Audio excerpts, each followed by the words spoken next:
Pittsburgh Penguins are back home for a 5-game homestand starting tonight against the Vegas Golden Knights, and Pat and I are going to preview that game, plus discuss how hot Rutger McGroarty has been in Wilkes-Barre right after this.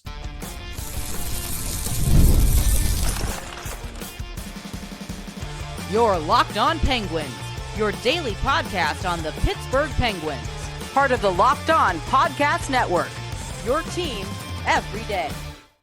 Hello and welcome back to another episode of the Locked On Penguins podcast. I'm one of your hosts, Hunter Hodes. You can follow me on Twitter at Hunter Hodes, joined by my co-host, Patrick Damp. You can follow him on all social media platforms at Synonym for Wet, and you can follow the show's Twitter at LO_Penguins. Of course, thank you all so much for making this your first listen/watch of the day. We are free and available on all platforms. So, Pat, the Penguins are quickly looking for revenge on the Vegas Golden Knights after getting shut out by Vegas on Friday 4-0. As we discussed on the Monday episode, we really liked how the Penguins played in the first period. They came out guns a-blazing. I thought they were the better team in the first period, but right when Vegas took that 1-0 lead, you could kind of tell, you knew where the game was headed. The Penguins were just kind of sulking their heads a little bit like, yeah, I think we know what's going to happen from here on out. The Penguins, they got a couple more chances in the second and third periods, but not nearly as many as they did in the first periods. As I said on Monday, Natural Stat Trick said they had 12 high danger chances. Did not feel like it for the entire 60 minutes. That's for sure. Vegas did a really nice job shutting down the Penguins offense throughout that game. But Penguins, they'll get a do-over in this one. The Penguins have played Vegas really well at home over the years, so they have that going for them. But the biggest thing I want to see from the Penguins tonight is how they shut down that Pearson, Eichel, Stone line. That line really had their way with the Penguins in Vegas over the weekend. You know, they've played almost 10 games together at 5-on-5 this year, 65 minutes of ice time together with Pearson, Eichel, and Stone. The Knights have 55% of the shot attempts, 6 goals for, 3 goals against, also a 57% expected goals for rate. So that line is humming right now. You saw Tanner Pearson play well against one of his former teams on Friday. You saw Mark Stone. He's a complete psycho. Jack Eichel, one of the best two-way forwards in the league. So Penguins want to win this game, Pat. Just looking at matchups, that first line, you really got to shut it down because it is on a pretty big heater right now. Yeah, that is their superpower right now. That line, it's funny because we always talk on this show about, you know, everybody, including us, we're extremely guilty of it, of playing armchair GM, but also telling people like, hey, this isn't NHL 25. You can't just trade all the bad players for all the good players. And then Vegas spits in our face and says, actually, look what we're going to do. We're going to get all the good players and we're going to put them on our top line. And it's going to be an embarrassment of riches. But you're right. That is a line that you have to keep in check. And I look at it very similarly the way I look at top tier players. And I'll explain it this way. I always say this about guys like Connor McDavid. It's extremely rare that you're going to shut them down. They're going to get their cookies. They're going to find a way, whether it's goals, assists, you name it, they're going to find a way to have an impact on the game. If you're the Penguins going into tonight, you look at that top line and you figure, all right, they're going to be good for 1, maybe 2 goals. So what we have to do is we have to play to even everywhere else. We have to keep their fourth line in check, their third line in check, and try to win the battle on the second line and try to play to even everywhere else. And if you can do that, you'll give yourself a puncher's chance against Vegas. Again, we know where we are in this moment of the season. Penguins aren't a very good team. Vegas has their eyes on another Stanley Cup, as well they should.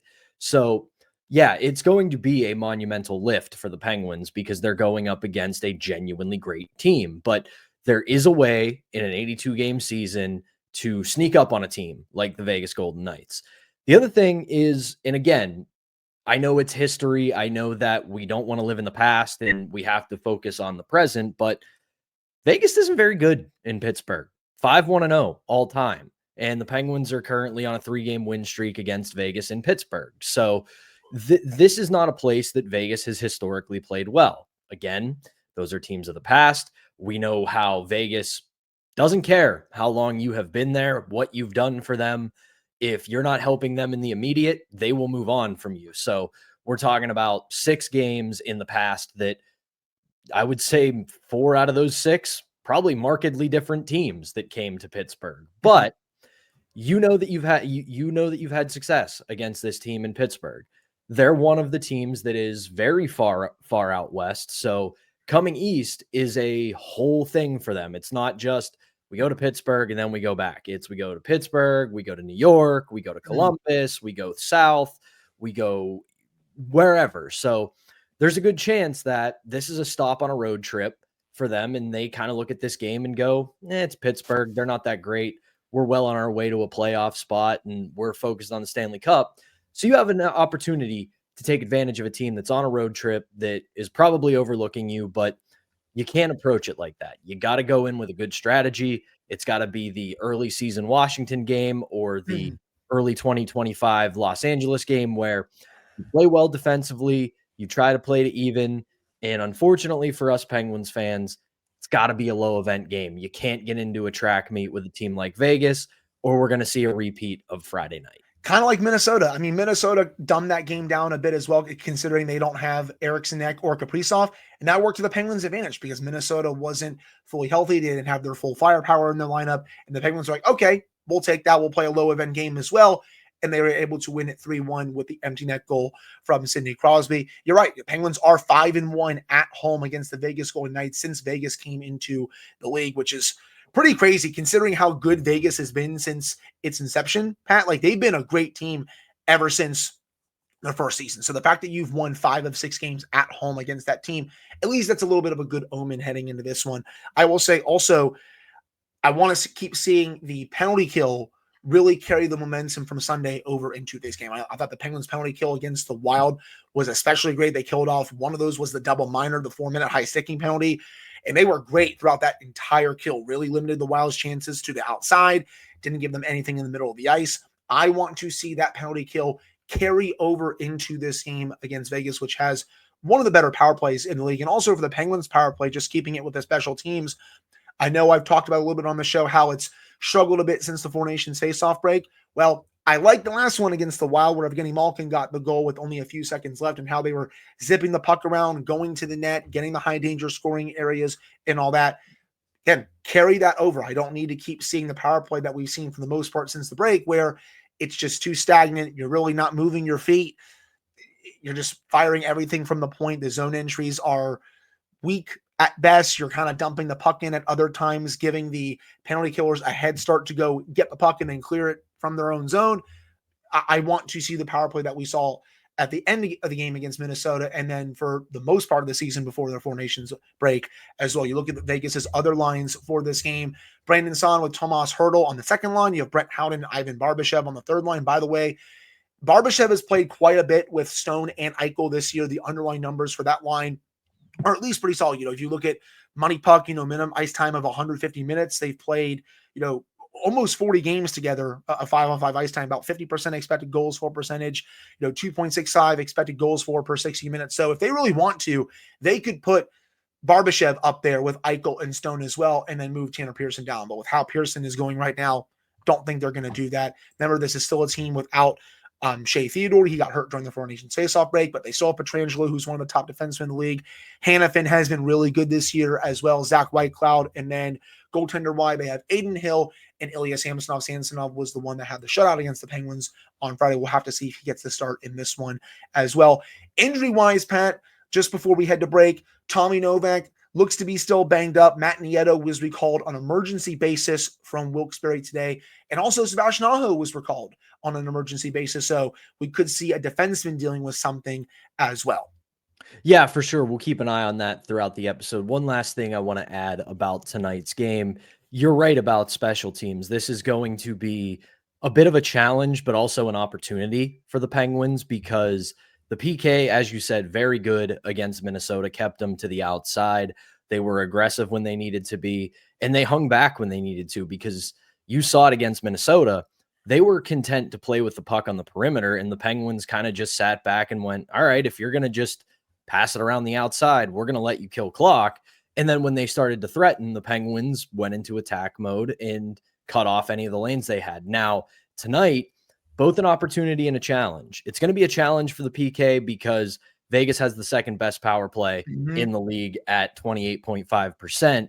But then when you flip the script and you look at the PK, they're all the way down in 23rd at 76.2. So the power play can continue some momentum tonight against a team like Vegas, who is in the bottom half of the league when it comes to penalty killing. But if you're the Penguins PK, gonna be a big lift tonight because it's one of the more efficient and successful power plays in the league. Yup, and as we finish recording this first segment, it looks like Ryan Shea is not at the morning skate today, Pat. So it looks like he is coming out of the lineup tonight, and Ryan Graves is coming in. So the new defensive pairings, at least right now, that we could see tonight as of the morning skate: Koivunen with Chris Letang, Matt Grizzle with Erik Karlsson, Ryan Graves, and Connor Timmins. So top pairing, Koivunen with Chris Letang. Excited to see how that goes because I've liked the work that he has put in his first few games as a Penguin. Now he's going to get a pretty big opportunity playing top pairing minutes next to Chris Letang, and then Ryan Graves, of course, will slot in with Connor Timmins. Again, I really liked, Connor Timmins' debut. Thought he was really good in all three zones, made the right reads, was good moving the puck up the ice. I liked his game. I thought he was very steady. That's the word I want to use, Pat. Very steady. I thought Koivunen was also pretty steady next to him as well. And then Tommy Novak also not at the skate. So you have Raquel Crosby-Rust, Connor Dewar with Evgeny Malkin and Philip Tomasino, Danton Heinen with Kevin Hayes and Emil Benstrom, and then Boko Imama with Blake Lizotte and Noel Acciari. So Connor Dewar gets the second line minutes now with Evgeny Malkin. I thought he was also fine during his Penguins debut against Minnesota. Curious to see how he does in this game against Vegas. But that will do it for this first segment. Coming up in the second segment, Rutger, McGroarty, and Wilkes-Barre continue to heat up down the stretch of the 2024-2025 AHL season. And Pat and I are going to discuss what has been going for him, especially as of late, and also Ville Koivunen with how well he's playing too. But before we get to that, we got to tell you all about our first sponsor, and that is Factor. Looking to optimize your nutrition this year, Factor makes eating well easy with chef-prepared, dietitian-approved meals that are fresh, never frozen, and ready to heat and eat in just 2 minutes. With 40 options across 8 dietary preferences every week, you can customize your meals to fit your lifestyle, whether it's Calorie Smart, Protein Plus, or Keto Plus. Factor even offers wholesome smoothies, breakfast, and grab-and-go snacks to keep you fueled all day long. I love how Factor takes the stress out of meal planning. I recently tried their Protein Plus meals, and they were packed with flavor and kept me full throughout the day. The convenience is unbeatable. There's no prep, no mess, just great food in only a matter of minutes. Eat smart with Factor. Get smarted at factormeals.com/LockedOnNHL50 off and use code LockedOnNHL50 off to get 50% off your first box plus free shipping. That's code LockedOnNHL50 off at factormeals.com/LockedOnNHL50 off to get 50% off plus free shipping on your first box. All right, we're back here on this episode of the Locked On Penguins podcast. I'm one of your hosts, Hunter Hodes, joined by my co-host, Patrick Dam. So, Pat, we got to talk about it, man. Rutger McGroarty has been red hot as of late. Wilkes-Barre also had a really good weekend as a whole. 2-1, 2 big wins over Belleville and Hartford. They did lose to Syracuse, though, on Sunday. But you look at the standings right now, this is one of the best teams in the entire AHL. They are 31-16-7, good for 70 points. They have finally caught up, Pat, in terms of the games in hand that they have had on everyone. They're 5 points behind the Hershey Bears, the AHL affiliate of the Washington Capitals. They are tied right now with the Providence Bruins for second in the Atlantic Division, but Wilkes-Barre at least does have one game in hand on them. But they've caught up on games in hand at least with Hershey because they had a ton of games in hand on them. But this is going to be a playoff team. And a big reason for that has been the play of both Ville Koivunen and Rutger McGroarty. McGroarty lately, 6 goals, 14 points in his last 11 games. And the biggest one I want to talk about is his goal against Belleville over the weekend. The power play was gorgeous. I was watching that live. They were just zipping that thing around. It looked like Belleville had a chance to clear the puck, and Ville Koivunen's like, nope, that's not going to happen. Takes the puck, cuts the middle, looks like he's going to shoot it, fires it back door to McGroarty while basically falling down. McGroarty makes no mistake with it. It was a beautiful, beautiful play. And it goes to show how well these two are playing right now, how great of chemistry they have together. I mean, you look at what Koivunen is also doing this year, Pat. 19 goals, 52 points in 55 games. By the way, the 52 points leads all AHL rookies this year. These two players are just about ready for the NHL. And I know I saw some comments on social media this morning about Nieto and Aho coming up. I saw some fans be like, well, why isn't that, McGroarty or Koivunen, or why isn't another one of the young defensemen coming up? And again, people, as much as I would love to see some of these young guys come up down the stretch here, play in the last, 15 to 20-ish games, I get why they're doing what they're doing. Wilkes-Barre is in a Calder Cup trophy race right now. All these players have so much chemistry, especially Koivunen and McGroarty, that they don't want to mess it up. Like, you saw the celebration from that goal, especially with Koivunen and McGroarty. They were having a blast. They're having a blast also on the bench. You can tell how into it they are. They want these players to play in meaningful games down the stretch and into the playoffs. So that's why they're not doing it. Again, people, I would love if they did it, but I also understand the bigger picture here in how they want these players to keep developing so that they can be fully ready for next season. Because I do think Rutger McGroarty is going to be a full-time NHLer by next season. I think he has shown enough this year, Wilkes-Barre, that he will be ready by next season. I think same with Ville Koivunen. I think Koivunen, he's one of my favorite prospects in the system right now. The way that he has developed in Wilkes-Barre throughout this season has been nothing short of outstanding. McGroarty, he had a little bit of a slow start, but if you were watching the games like I have, you could see that it was only a matter of time before the points were going to be stacked up. Like, he was getting plenty of quality chances. He was also setting up plenty of quality chances. Puck was just not going in the back of the net, Pat. Like, that's the thing. He was just getting really unlucky. But these last several weeks, especially, the puck is going in the back of the net, both on his stick and on other player sticks that he's setting up. I think his skating has also really improved. I know that's been an issue in his game coming into the league, but I think his skating has gotten a lot better throughout the season, if you ask me, to be honest. So I like his game right now. I like Ville Koivunen's game, and I'm having a ton of fun watching Wilkes-Barre when I can get the chance. This is what we were looking for. I understand certain fans' impatience. For about 20 years now, we have been living in the now. We have been living in the I want it now. I want it right now. It has to happen immediately. And I get it. This team has been among the class of the NHL for 2 decades, and they have been in go for it mode. But we do have to shift our thinking a little bit and start looking towards the near future and the far future. And I get it. You get the shiny new toy over the season in Rutger McGroarty. He's got a lot of shine on him. He was a Team USA captain, highly touted prospect, a lot of good things about him, and you would love to see him in the NHL. But this is what I think that they needed from him. I know we wanted to see him in the NHL. Didn't look totally out of place at the beginning of the season. You could see he was rough around the edges. You could see that he needed some seasoning, but a full-ish season in the AHL was what the doctor ordered for him. Because like you said, start of the year, his game was perfectly fine. Mm-hmm. He was just getting unlucky. Either he was making great setup passes and whoever he set up didn't finish, or he got good looks, goalie makes a big save, or he just misses the net. And now the pucks have started to drop, especially since the turn of the calendar. Once we've got into 2025, he's scored 9 goals of the 12 he has scored all season.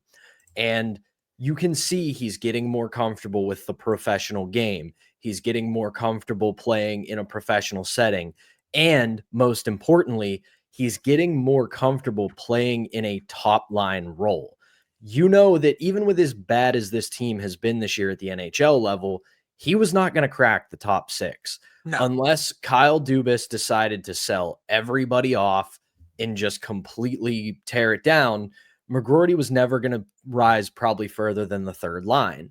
And for the player they want him to be, a middle 6 to top 6 forward, he has to learn how to play top 6 minutes, and he was only going to do that at the AHL level.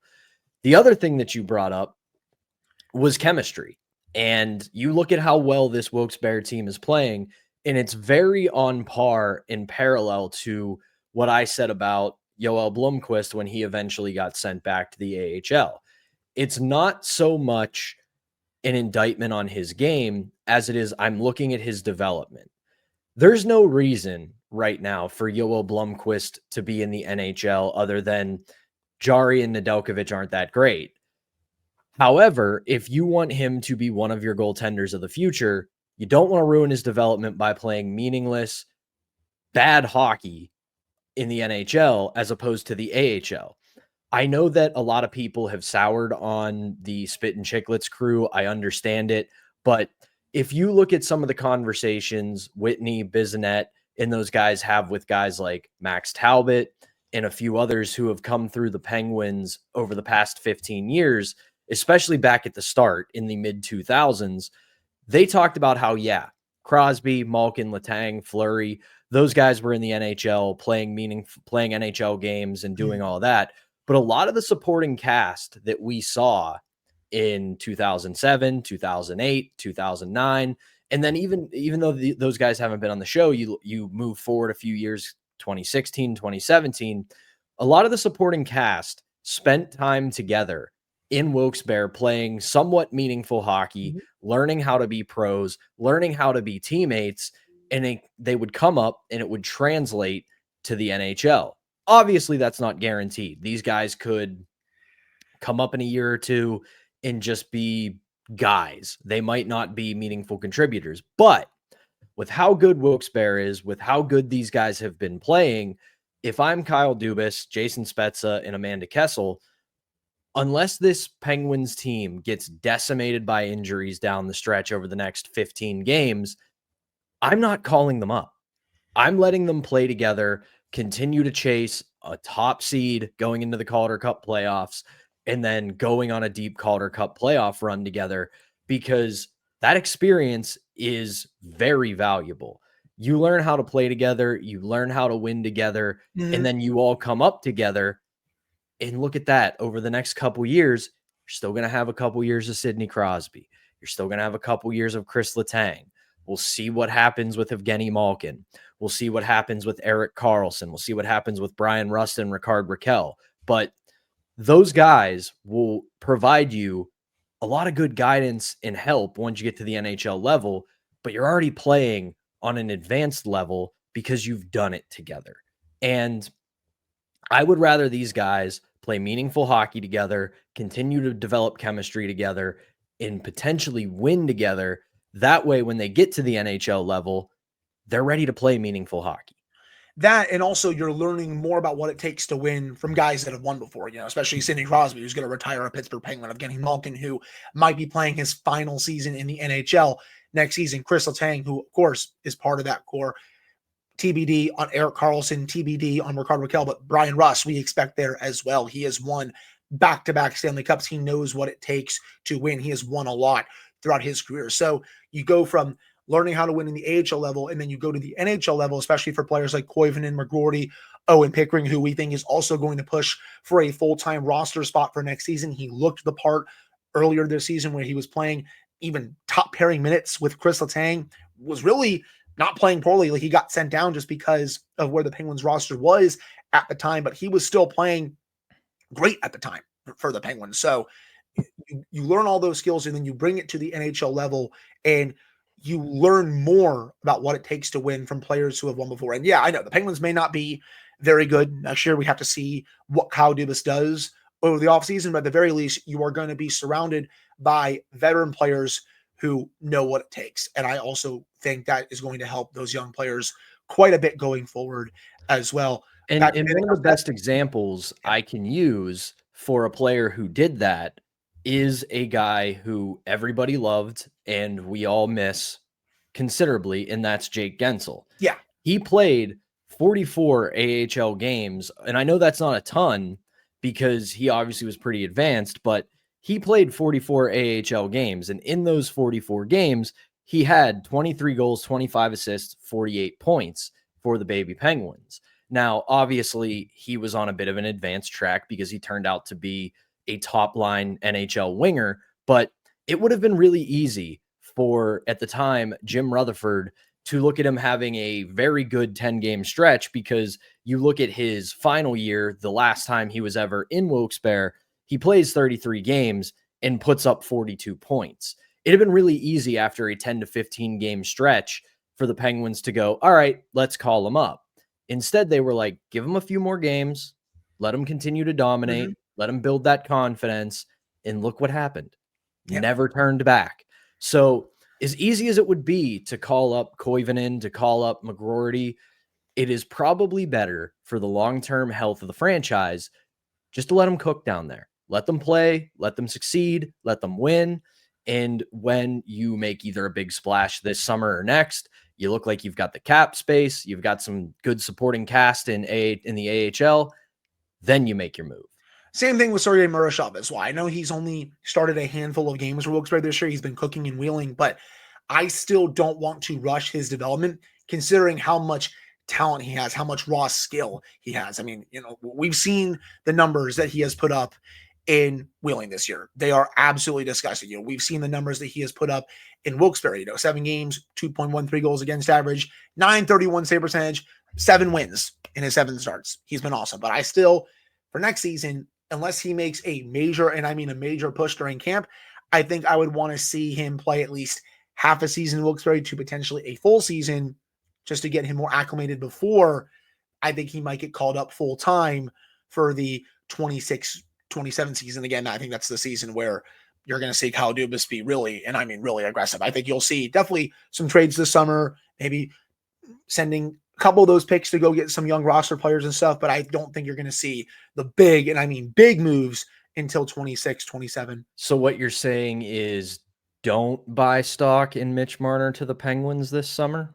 I mean, Colby Armstrong was saying it during the TNT panel. I caught that clip on social media over the weekend. I think if he was a UFA a year later, I think it would make more sense because I think they would be right around the time where, okay, we're ready to get back to the playoffs. But this year, I don't know. I just don't think they're in the right spot to make that move right now. I think they're going to be in on him. Don't get me wrong. Like the Kyle Dubas connection to Mitch Marner is very real. He was his GM in Toronto before coming to Pittsburgh. But even with that, I know the Penguins, I think, will be in on him. I don't think they'll be able to do enough to land him on the open market. I think he's either going to A, go back to Toronto, or B, go to another contending team that's ready to win right now. But that's my thoughts on the Mitch Marner situation. We'll discuss more about that once the summer comes around. But coming up in the final segment, Pat and I are going to go a little around the league, discuss some big storylines, who our top contenders are heading into the final stretch of the season, and all of that good stuff. But before we get to that, we got to tell you all about our final sponsor, and that is Wonderful Pistachios. If you're looking for a snack that's both delicious and nutritious, crack into a good source of protein with Wonderful Pistachios. Wonderful Pistachios is one of the highest protein nuts. Each 1 ounce serving has 6 grams of protein, giving you over 10% of your daily value. Plus, they are packed with fiber and better for your unsaturated fats to help you keep you feeling fuller longer. Personally, I love the no shells variety. It's the perfect grab and go snack for busy days, whether I'm snacking at my desk or on a road trip, or just need a quick protein boost. They are always my go-to. And if you love cracking open every shell for that satisfying crunch, the in-shell options are a classic favorite. Get snacking and get cracking with the snack that packs a protein punch. Visit wonderfulpistachios.com to learn more. All right, we're back here in this episode of the Locked On Penguins podcast. I'm one of your hosts, Hunter Hodes, joined by my co-host, Patrick James. So, Pat, I figured we'd go around the league, give our top contenders heading into the home stretch now of the season. When I look at the East, my top 3 in no order: Florida, Tampa Bay, Washington. I think Tampa Bay is firmly in that top 3 now. I felt before the deadline they were a little bit lower, but after adding Yanni Gourde, adding Bjorkstrand, with Vasilevsky playing at the level that he's playing at, with their top guys playing at the level that they're playing at, I definitely think this is one of the top 3 teams in the Eastern Conference. And I can't wait for the Battle of Florida, especially with Marchand now going to the Panthers. When he gets healthy, we could see him, Sam Bennett, obviously Matthew Tkachuk. I mean, you have those 3 versus, Nikita Kucherov, Braden Point, Jake Gensel / Anthony Cirelli. I mean, that is just the rattiest of rat matchups in the Eastern Conference. It is going to be hilarious seeing those 2 teams go against one another in the playoffs if we get it. I hope we do, by the way. It's going to be fantastic. Washington, I have right up there as well. They continue to be quite the story, and it's only a matter of time before Alex Ovechkin breaks that record. Hopefully it's before the April game when the Capitals come here. As cool as it would be to see it done in Pittsburgh, I want them to do it beforehand. I'm sorry. Maybe that's me being a hater. I'm not trying to be a hater. I love Alex Ovechkin. I think he's one of the best players in the league still. I think he's the best goal scorer of all time. I know that's a hot take to some Penguins fans. That's just how I feel about it. But I want him to do it a little before that game in April against the Penguins. In the West, though, we have a true arms race. I think, for me, no order, Winnipeg, Dallas, and Vegas are my top three right now in the Western Conference, and in no order. And I cannot wait to see how the season ends, because you can make a strong argument for at least 6 to 7 teams, if not more, to win the Stanley Cup this year. A lot of them are in the West. I think the West is the deeper conference right now. But, man, this is going to be such a fun end of the season, and I can't wait for the playoffs, honestly. Yeah, it's an interesting end to the season to me, because I would agree with you on pretty much all of those contenders. I have my questions about Washington, Yeah. and I'll be honest, it's less questions about Washington and more the fact that I look at Florida and Tampa and think, how is anybody other than the other going to beat them? So it's not even so much doubting Washington, is just I don't think they're as good as those two teams. The biggest surprise to me, and maybe I shouldn't be surprised at this point, is the fall off of Edmonton, because they are 3-7 in their last 10. They're still only 4 points out of the Pacific Division lead, but they have just not inspired much confidence down the stretch. It looked a lot like they were going to be similar to last year, where they go, okay, it's the regular season. We're not worried about our start. We're not worried about where we end up in the standings. We're a good team. We just get in a top 3 seed and hit the button and go. But they've just not really found a lot of consistency this year. And some of it is defense, some of it is goaltending. But you look at how well Vegas has played. You look at how good Winnipeg is. Obviously, Dallas has totally loaded up. It's going to be a monumental lift for them to get past them. And maybe they prove me wrong and they turn into the juggernaut we expected them to be once the playoffs begin. But they're not inspiring a ton of confidence to me. The team that, and I'm going to say this real quick, and then we can wrap up for the day. But the team that I'm half-heartedly rooting for, not to win the Stanley Cup, but just to make a surprise, is Columbus. It's a great story with all the Gaudreau stuff. They're a young, exciting team. They've got a ton in the system. Their young guys are starting to blossom. And I really want this Kyle Dubas plan to work out, because I want a legitimate, actual Pittsburgh-Columbus rivalry. Because we joke, but it's true, that Columbus has always been little brother. And I eventually want little brother to grow up, but I want little brother to still have some competition. I don't want the Penguins to be in decline, in serious decline, when Columbus starts to hit a stride. I want there to be a legitimate, heated, long-term Pittsburgh-Columbus rivalry, because it would do so much for the league and do so much for what is already an underrated and should be more celebrated hockey market in Columbus, because they ride and die with that team, and they deserve a really good hockey team, and they deserve an A1 rival. Those 2 playoff series they played against them were a blast, both in 13-14 and 16-17. They were so much fun to watch. And you saw just how much Columbus fans hate Pittsburgh and the Penguins. It's, how do I want to say this?